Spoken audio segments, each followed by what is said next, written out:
Alors on a mené beaucoup d'enquêtes ces temps-ci au Césin et une de celles que nous avons publiées récemment concerne les salaires.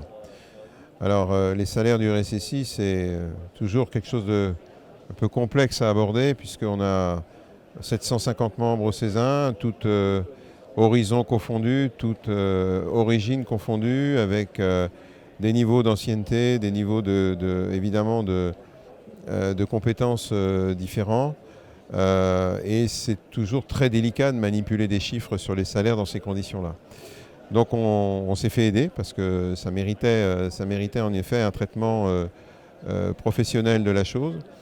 Et en fait, la bonne nouvelle pour les RSSI, c'est que les salaires sont plutôt à la hausse, mais ça c'est pas tellement un scoop, dans la mesure où la profession est quand même une profession sous tension. On a également beaucoup de création de postes de petits RSSI dans des structures très modestes et qui du coup, avec des salaires évidemment qui vont avec. Mais si on essaye de tendre vers le haut, il n'est pas rare aujourd'hui de trouver un RSSI à plus de 100 000 euros par an, voire 150, qui était avant un petit peu un plafond de verre il y a quelques années. Et là aussi, trouver des RSSI aux alentours de 150 000 euros n'est plus très rare. Alors évidemment, on a des hauts, des salaires très hauts à 200, 250 000. Alors ça, évidemment, c'est pas le plus courant. Mais tout ça, en fait, à mes yeux, va dans un sens qui est une professionnalisation du RSSI. On dit toujours qu'il faut que le RSSI se rapproche du COMEX. Il faut aussi que son salaire se rapproche d'un membre du COMEX. Et on est très content de cette étude parce qu'elle elle permet d'avoir un cap sur lequel on pourra se baser pour la prochaine dans 2-3 ans.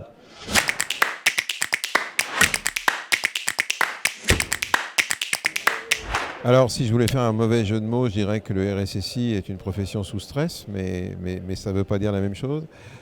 Plus sérieusement, je pense qu'effectivement, le RSSI aujourd'hui est à la croisée de beaucoup de pression dans l'entreprise. On n'a jamais autant finalement supervisé la cybersécurité avec des périmètres très, très mouvants, une informatique complètement dispersée, etc. Et du coup, des alertes qui vont remonter vers le RSSI beaucoup plus nombreuses. Un RSSI qui n'avait pas de SOC, il n'est pas trop embêté parce que la seule fois où il est réveillé, c'est quand ce sera la catastrophe. Alors que le RSSI qui a un SOC, il va avoir en permanence des alertes qui vont lui remonter, qui vont générer du stress. Et s'il n'y a pas, je dirais, le bon filtre entre le RSSI et finalement la production des alertes au niveau du SOC, eh bien, ça peut générer en effet des stress très importants. Il n'y a pas que ça. Il y a aussi, surtout, je dirais, le stress lié à la cyberattaque. Et la cyberattaque, on a vu combien ça avait fait de dégâts dans les entreprises en termes de pertes financières, mais aussi d'un point de vue moral pour les RSSI qui sont un peu finalement dans une situation d'échec quand le malheur arrive. Tout ça a augmenté considérablement la pression des RSSI et malheureusement, il n'est pas rare de voir des cas de burn-out dans notre profession, qui était quand même une profession, je dirais, il y a quelques années, relativement protégée. Mais en même temps, tout ça est presque normal puisque la sécurité monte dans les plus hauts sommets des tours et forcément, eh bien, le RSSI est sous pression. Donc, gérer cette pression, ça nécessite pas de prendre des drogues ou des médicaments. Il faut surtout organiser sa gouvernance et mettre en place, en effet, des tampons pour éviter d'être sans arrêt, mis sous pression.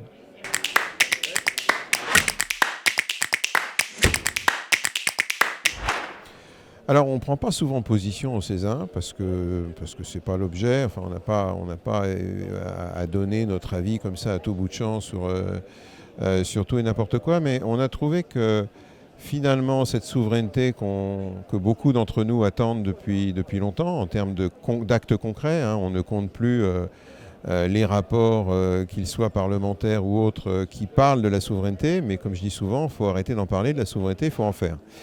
Et là, on commence à avoir des signes. Il y a eu évidemment la politique cloud de l'État qui est sortie, un certain nombre de directives qui ont accompagné cette politique de l'État, le Secnum Cloud, enfin beaucoup de choses finalement qui allaient dans le bon sens, mais on n'avait pas encore finalement les solutions concrètes qu'on a vues avec des partenariats qu'on accueille, on va dire, toujours avec prudence, parce que le RSSI est prudent, mais aussi avec bienveillance. Je veux parler de Bleu, donc Accor, Microsoft, Orange et Capgemini, d'une part, et l'accord plus récent entre Thales et Google. Alors, bon, entre l'enthousiasme totalement débridé des uns et le pessimisme des autres, nous, on se situe au milieu. On se dit que finalement, ça fait 10 ans que les grandes entreprises, et pas des moindres, envoient finalement leurs données dans des clouds publics sans possibilité finalement de se prémunir contre les risques liés aux lois extraterritoriales en particulier, mais pas que, les risques de curiosité aussi des hébergeurs. Tout ça était finalement pas trop... ça n'émouvait pas grand monde finalement. Donc là, c'est assez curieux de voir que on fait des partenariats qui vont permettre d'adresser ce problème. Et des esprits chagrins lui trouvent tous les défauts du monde. Donc nous, on veut se positionner d'une manière un petit peu plus positive sur tout ça.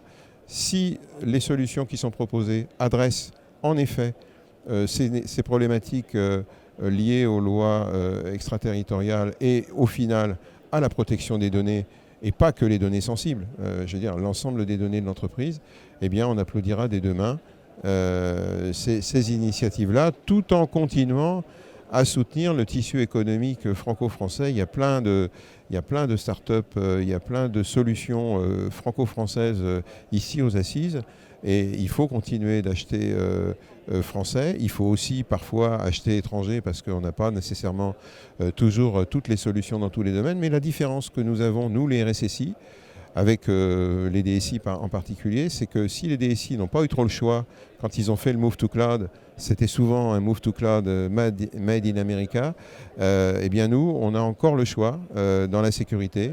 On peut choisir des solutions européennes et françaises, et je dirais qu'il ne faut pas se gêner.